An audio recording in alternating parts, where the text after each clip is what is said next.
নমস্কার, কিষাণ বাণীর আসরে আপনাদের সকলকে স্বাগত জানাই। এই অনুষ্ঠানটি আপনারা শুনছেন ভারত সরকারের কৃষি ও কিষাণ কল্যাণ মন্ত্রকের সহায়তায়। এই মুহূর্তে আমাদের সঙ্গে আছেন doctor Sagnik Das, chief scientist, agriculture, tomorrow foundation. নমস্কার সাগ্নিক বাবু। নমস্কার সকলকে। বর্তমান দিনে প্রযুক্তি ও কৃষি একে অপরের পরিপূরক। জলসেচ, বীজ নির্বাচন, ফসল সুরক্ষা থেকে শুরু করে কৃষিকাজের প্রত্যেকটি দিকেই আজ প্রযুক্তির অবাধ বিচরণ। এডব্লিউডি বা alternate waiting and drawing system এমনই এক প্রযুক্তি নির্ভর জলসেচ পদ্ধতি। ইতিমধ্যেই এই পদ্ধতি কৃষক বন্ধুদের মধ্যে সাড়া ফেলেছে। আমরা এ আসরে বিস্তারিতভাবে বিশেষজ্ঞ মহাশয়ের কাছ থেকে জানব এডব্লিউডি সিস্টেমের নানান দিকের কথা। আজ আমাদের আলোচনার বিষয় এডব্লিউডি বা alternate waiting and drawing system. আমরা প্রথমেই জানতে চাইছি যে আজকের কৃষিতে এডব্লিউডি পদ্ধতি কতখানি গুরুত্বপূর্ণ। কৃষিজ প্রতিটি ফসলই কিন্তু গুরুত্বপূর্ণ এবং সেটা যদি বর্তমান সময় বলেই নয়, সেই অতীতকাল থেকে কিন্তু কৃষিজ ফসলের সমান গুরুত্ব রয়েছে। কারণ কৃষি বরাবরই আমাদের মানুষের এবং প্রাণীজ খাদ্যের যোগান দিয়ে এসেছে। তাই এখনকার পদ্ধতিতে এডব্লিউডি অত্যন্ত গুরুত্বপূর্ণ ভূমিকা পালন করে। কারণ এই যে আমাদের এডব্লিউডি পদ্ধতি, এই পদ্ধতি ব্যবহারের মুখ্য উদ্দেশ্যই হলো যে আমাদের যে ভূগর্ভস্থ জল রয়েছে সেই জলটিকে ব্যবহার কমানো এবং পরিবেশের রক্ষার্থে যে ক্ষতিকারক গ্রিনহাউস গ্যাস মিথেনের নির্গমন হয় কৃষিক্ষেত্র থেকে, সেটির পরিমাণ কমানো এবং সর্বোপরি কৃষিজ উৎপাদন বৃদ্ধি করা এবং চাষী ও তথা কৃষিকাজের সর্বাঙ্গীন উন্নতি কিন্তু আমাদের এই পদ্ধতির লক্ষ্য। তাই এই এডব্লিউডি পদ্ধতি বর্তমানে কৃষিক্ষেত্রে খুবই গুরুত্বপূর্ণ ভূমিকা পালন করছে। একদমই তাই।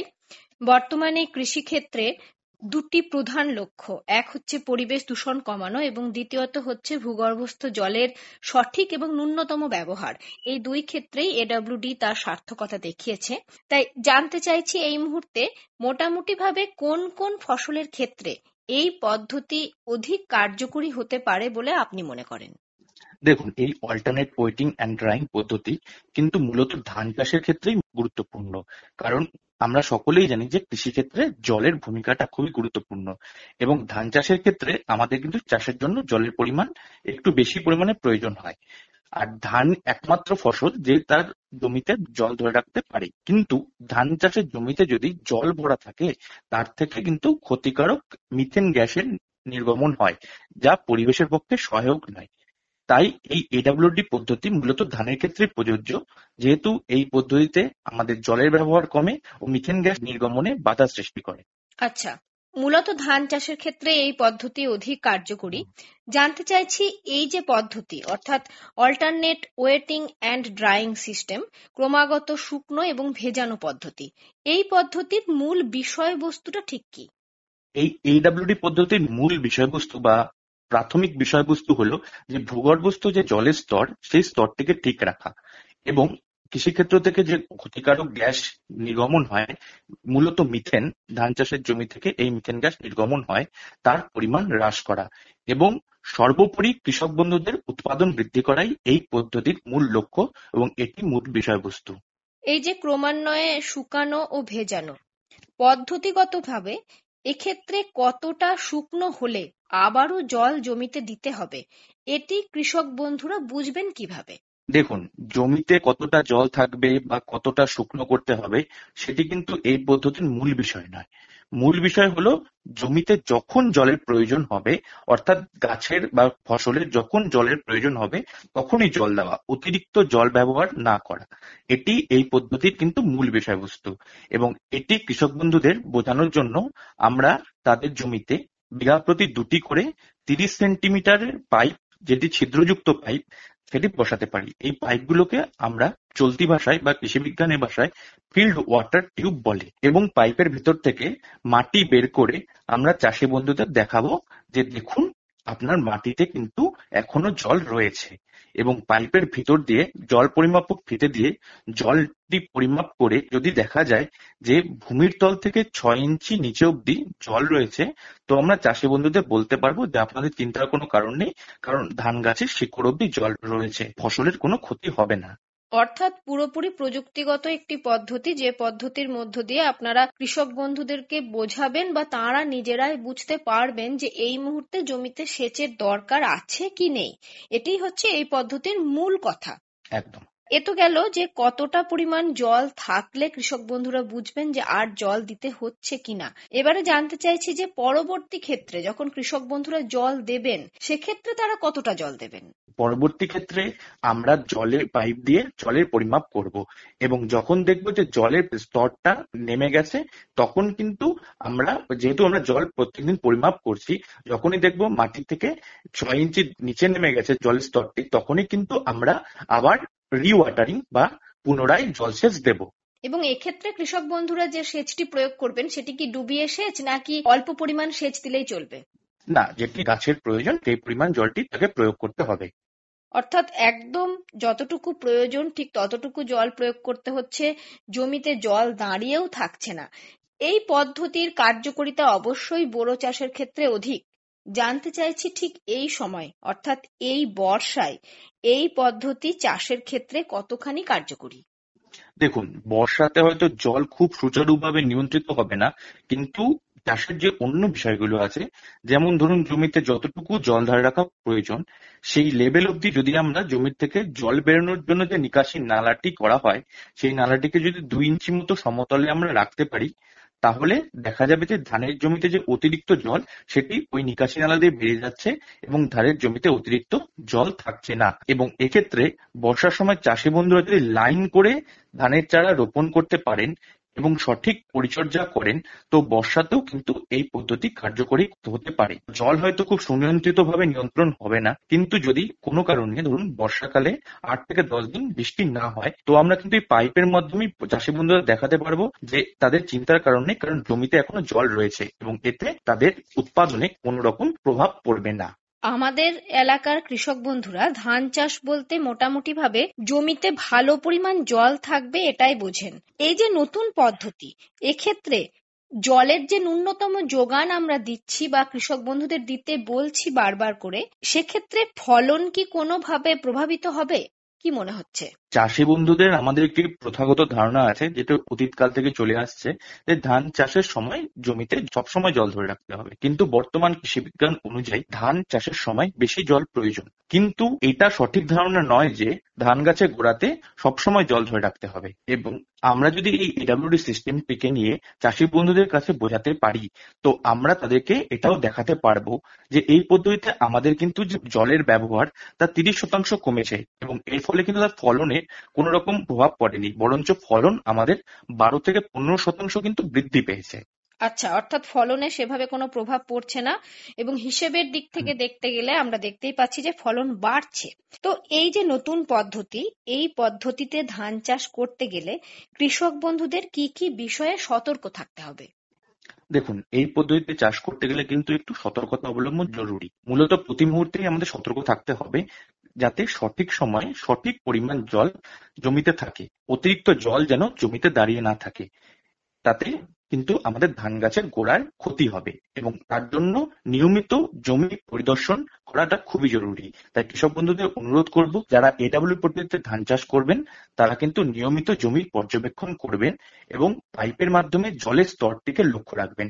যখনই জলের স্তর নেমে যাবে তখন আপনারা পরিমাপের মাধ্যমে কিন্তু সঠিক পরিমাণ জল সেখানে আবার দেবেন।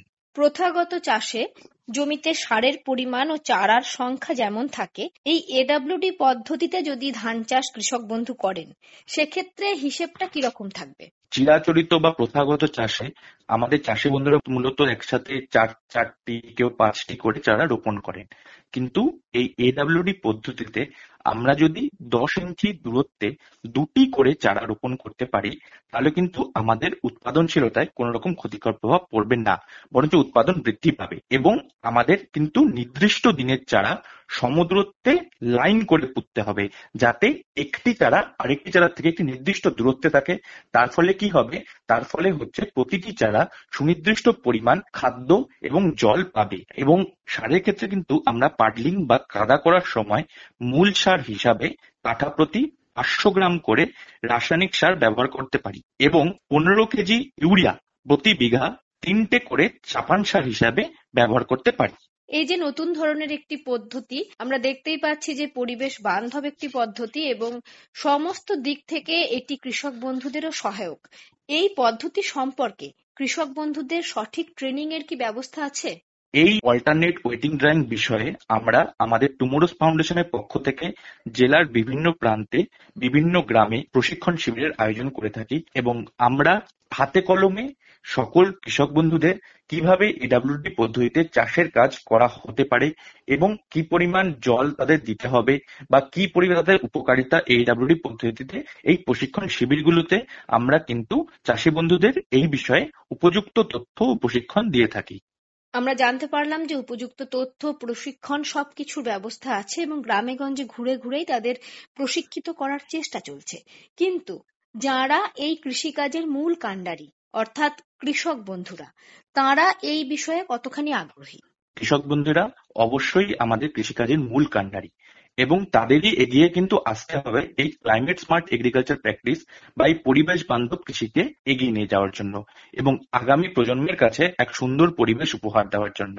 এবং আমাদের কাছে আসার কথা হলো যে অধিকাংশ কৃষক বন্ধু যারা আমাদের এই এডাব্লিউডি পদ্ধতিতে চাষ করছেন বা যাদেরকে আমরা এই এডাব্লিউডি পদ্ধতির উপকারিতা বোঝাতে পারছি, তারা কিন্তু এই পদ্ধতিতে চাষে আগ্রহী হচ্ছে, এবং তারা নিজেরাই আশেপাশের অন্যান্য কৃষক বন্ধুদেরও উৎসাহিত করছে যাতে তারা এই এডাব্লিউডি পদ্ধতিতে চাষ গ্রহণ করেন।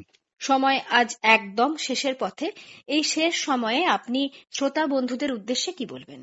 কৃষক বন্ধুদের উদ্দেশ্যে ও আমার শ্রোতা বন্ধুদের উদ্দেশ্যে একটাই কথা বলার, যে আমাদের ভারতবর্ষ কৃষি প্রধান দেশ এবং কৃষির মাধ্যমেই কিন্তু প্রকৃত উন্নতি সম্ভব। তাই আমরা এই পরিবেশ বান্ধব এডাব্লিউডি পদ্ধতি চাষ করতে পারি এবং আগামী রাতে এক সুন্দর পৃথিবী অর্পণ করতে পারি। এই ব্যাপারে আমাদের কৃষক বন্ধুদেরই কিন্তু এগিয়ে আসতে হবে, কারণ তারাই কিন্তু আমাদের সমাজের মূল চালিকা শক্তি। ধন্যবাদ। একদম তাই। পরিবেশকে বাঁচিয়ে আগামীর জন্য টেকসই কৃষির লক্ষ্যে এই এডাব্লিউডি পদ্ধতিতে কৃষিকাজ অত্যন্ত গুরুত্বপূর্ণ একটি বিষয়। মাটির তলার জলভাণ্ডারকে সুরক্ষিত রাখতে, গ্রিনহাউস গ্যাসের নির্গমন রুখতে, মাটির স্বাস্থ্য ফেরাতে এই পদ্ধতির জুড়ি মেলা ভার। আশা করি আমাদের আজকের আলোচনা সকলের কাজে লাগবে। এতক্ষণ আমাদের সঙ্গে ছিলেন doctor Sagnik Das, chief scientist agriculture, tomorrow's foundation. অনেক ধন্যবাদ আপনাকে। নমস্কার। কিষাণবাণীর দ্বিতীয় পর্বে আমরা কথা বলবো মিশ্র চাষ নিয়ে। এ বিষয়ে আমাদের সঙ্গে তার অভিজ্ঞতা ভাগ করে নেবেন বীরভূম জেলার বোলপুর শ্রীনিকেতন ব্লকের কামারডাঙ্গাল গ্রামের প্রগতিশীল চাষী বন্ধু মন্টু সর্দার। মন্টুবাবুর সঙ্গে আমরা কথা বলবো, জেনে নেব এ বিষয়ে তার অভিজ্ঞতা। মন্টুবাবু, আপনাকে আমাদের এই আসরে স্বাগত জানাই। নমস্কার। আপনি একদিকে একটা পুকুরে মাছের চাষ করছেন এবং সেই পুকুরের পাড়ে এবং তার পাশে যে জমিটি আছে সেই জমিতে আপনি সবজি চাষ করছেন। ওই পুকুরের জলই আপনাকে কিছুটা অন্তত সাহায্য করছে। এই চাষটা আপনি কতদিন থেকে করছেন? এই চাষটা এখন আমার 10 বছর থেকে করছি। আমার এক পুকুর 9 বিঘা এরিয়া পুকুর আছে, মাছ চাষ এবং পাড়ে এবং বেগুন চাষ পর সরষে চাষ, তার নিচে 1 বিঘা জমি থাকে, সেটাতে পটল চাষ করি। এটা 10 বছর ধরে করছেন? 10 বছর ধরে। পুকুরের যে পাড়টা সেটা কতটা? 24 কাঠা। এখানে বেগুন চাষ করেন? বেগুন চাষ করি। আর তার নিচে যে জমিটা আছে সেই জমিটাতে কি চাষ করেন? এখন আপাতত পটল। পুরো 1 বিঘে পটল? 1 বিঘে পটল। আর ওই যে পুকুরটা, ওখানে মাছ চাষ? ওখানে মাছ চাষ করি এবং ওই পাড়ে তোমার বেগুন চাষ হয়। এখন কি বেগুন আছে? না, এখন বেগুন নেই, পরবর্তীকাল আবার চাষ করব। এবারে বেগুন চাষটা বন্ধ আছে। বেগুন চাষটা বন্ধ কেন? বন্ধ 10 বছর থেকে মানে বেগুন চাষ করছি। কৃষি দপ্তর থেকে বললেন বেগুন চাষ ক বছর বন্ধ রাখুন, তাছাড়া ফলন পাবেন না, 1-2 বছর বন্ধ রাখার পর করবেন, আবার ফলন পাবেন। আগে যখন বেগুন চাষটা করতেন কীরকম ফলন হতো? মাস গেলে মোটামুটি 30,000-40,000 টাকা ইনকাম। বেগুন চাষ 24 কাঠা 24 কাঠায় মাস গেলে 30,000-40,000 টাকা ইনকাম। এটা কিভাবে সম্ভব হচ্ছে? মানে 24 কাঠা মানে 1 বিঘে 4 কাঠা, এটা যদি মাস গেলে আমি 30,000 টাকাও ধরি, বছরের মধ্যে ক মাস হবে? 9 মাস। তার মানে বছরে 3-9-27, মানে 2,70,000 টাকা বেগুন চাষে হবে। 2,70,000 টাকা চাষে হয়, 1 লাখ টাকা খরচ আছে। এই খরচটা কোথায় কোথায় হয়? এই বেগুন খরচ হচ্ছে তোমার লেবারে, ওষুধে, আর তোমার জোড়া, কীটনাশক এসবতে হয়। এই যে বেগুন চাষ, তার চারাটা কোত্থেকে আসে? চারাটা বহরমপুর থেকে নিয়ে আসি, নলহাটি বেগুন। এটা নলহাটি বেগুনের চারা নলহাটিতে পাওয়া যায় না? নলহাটি তো পাওয়া যায়, নলহাটি যায় না, আমরা মুর্শিদাবাদ থেকে নিয়ে আসি। তো এখান থেকে তো নলহাটি যাওয়ার বেশি সুবিধে। সুবিধে এবার ওখানে আমাদের জানাশোনা নেই, বহরমপুর থেকে আমরা জানাশোনা আছে, ওখান থেকে চারা নিয়ে এসে আমরা চাষ করি।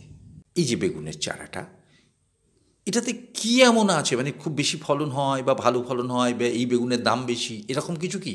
হ্যাঁ, এই বেগুন তো আপনার বীরভূমে তোমার চাষ হয়, মানে অতটা হয় না চাষটা। এই বীরভূম বাইরে বেগুনটা বাইরে থেকেই আসে, বাজারে দেখা যায়। এই বেগুনটা বীরভূমে কমই হয়, এই বেগুনটা চাহিদার বেশি। এবার চালানি মালটাই আসে বাইরে থেকে, আমরা টাটকা যে বেগুনটা এখানে পাই, আমাদের দাম পাই, চাহিদারও হয় বেশি। এটা কি ধরে বেশি? হ্যাঁ, ধরে বেশি এই বেগুনটা, ফলন খুবই দেয়। নলহাটি বেগুনটা সাইজও ভালো, 500 করে সাইজ এক বেগুন। চারার কি দাম বেশি? 1 টাকা পিস। তো চারার তো বেশি দাম না। না, 1 টাকা পিস। সার কি খুব বেশি লাগে?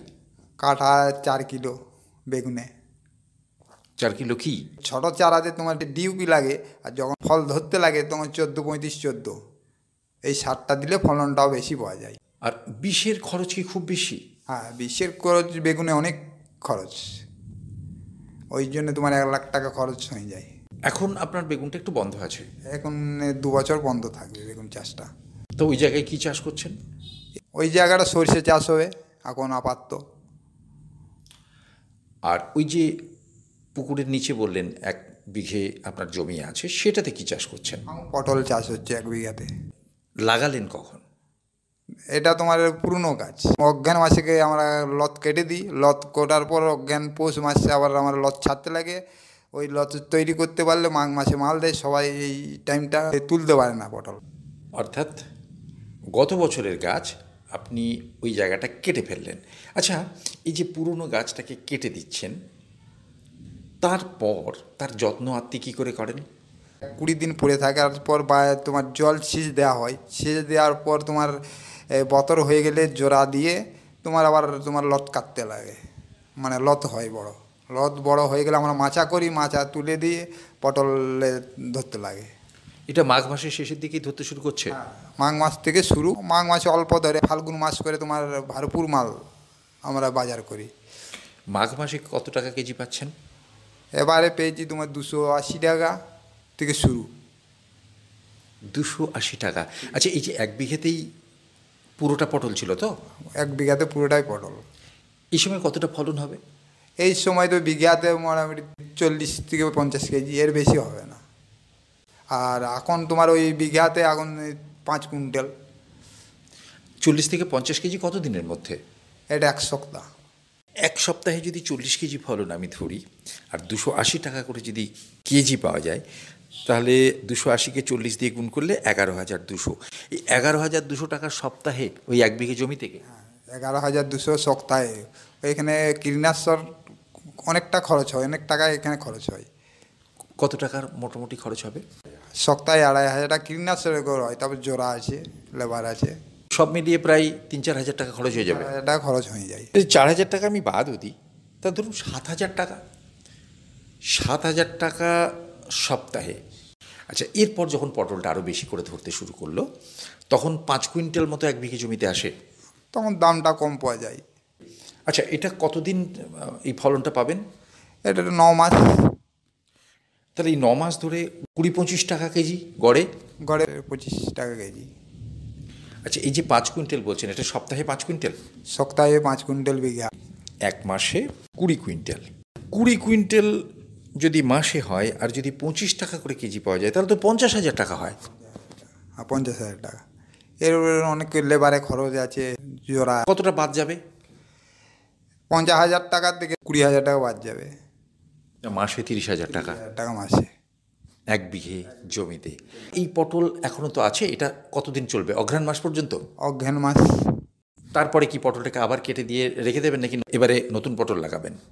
না, এটা 5 বছর হয়, এটা তোমার 2 বছরে পড়েছে আমার, এখনো 3 বছর রাখবো।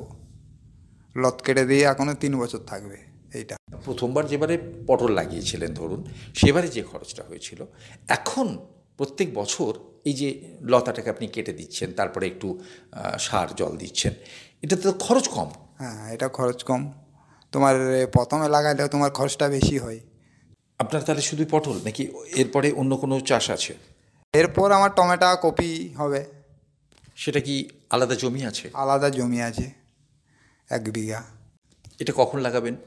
ভাদ্র মাসে প্রথম দিক করে বসাবো। চারা তৈরি করেছেন? 15 দিনের মধ্যেই রেডি হয়ে যাবে চারা আমার। এই বৃষ্টিতে অসুবিধে হচ্ছে না?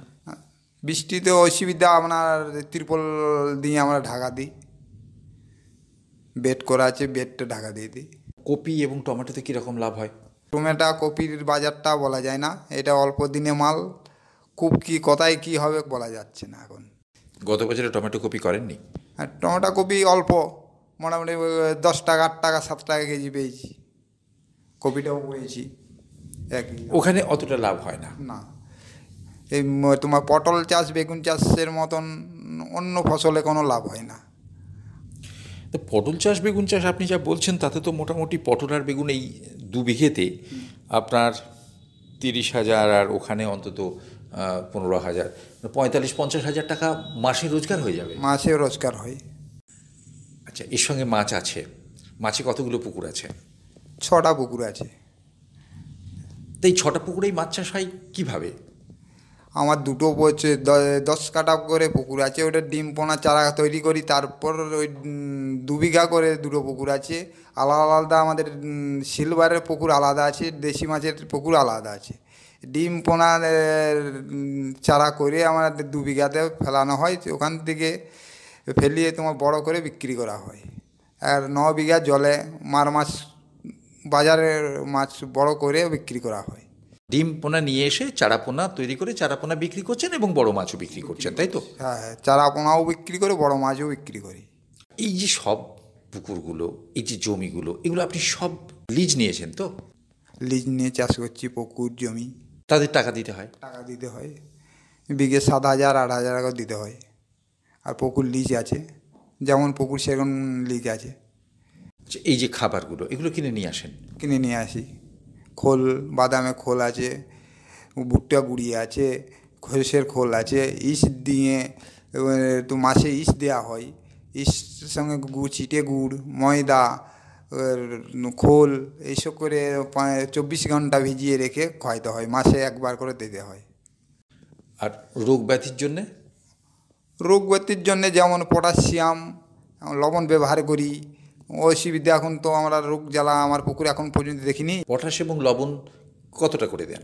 বিঘেতে লবণ দেওয়া হয় 5 কিলো, পটাশিয়াম 250। এতে রোগ ব্যাধি খুব কম হয়? কম হয়, ঠিকঠাক ব্যবহার করা হয়, রোগ ব্যাধি কম আছে পুকুরে। ঠিকঠাক ব্যবহার মানে মাসে কবার করে? মাসে একবার। চুনটাও 12 মাস ব্যবহার করতে হবে। 1 তারিখ চুন দিতে হবে, 3 তারিখ কি তোমার লবণটা দিতে হবে, 10 তারিখ তোমার পটাশিয়ামটা মারতে হবে। মন্টুবাবু, অনেকেই বলেন যে চাষবাস করে লাভ নেই, কিন্তু আপনি যে হিসেবটা দিচ্ছেন, এটা তো যথেষ্ট। হ্যাঁ, যে বলছে সেটা ভুল বলছে। চাষবাস করে ব্যবসার থেকে, চাকরির থেকে বেশি টাকা ইনকাম করা যায়। মন্টুবাবু, আপনি তো একজন আদিবাসী সমাজের মানুষ। আমি আপনার থেকে জানতে পেরেছি আপনার 2 মেয়ে, তারা একজন ইউনিভার্সিটিতে পড়ে, একজন স্কুলে পড়ে। আপনি একটা পাকা বাড়ি করেছেন, 2টো মোটরসাইকেল আছে আপনার বাড়িতে, খানতিনেক মোবাইল ফোন আছে আপনার বাড়িতে। এসব আপনার কাছ থেকে আমি শুনেছি। এগুলো সব আপনার চাষবাস করে হয়েছে? এবার সব চাষবাস করে আছে। এরকম 5টা গরু আছে আমার বাড়িতে, ছাগল আছে। মন্টুবাবু, আমার দৃঢ় বিশ্বাস আপনার উদাহরণ অনেক চাষিকে, অনেক মানুষকে উৎসাহিত করবে। আপনার মতো করে তারা চাষ করে অনেক উন্নতি করবেন, এই আশা রেখে আপনাকে অনেক অনেক ধন্যবাদ এবং নমস্কার জানিয়ে, যারা অনুষ্ঠান শুনলেন তাদের ধন্যবাদ এবং নমস্কার জানিয়ে আজকের কিষাণ বাণী এখানেই শেষ করছি। অনুষ্ঠানটি প্রচারিত হলো ভারত সরকারের কৃষি ও কৃষক কল্যাণ মন্ত্রকের সহায়তায়।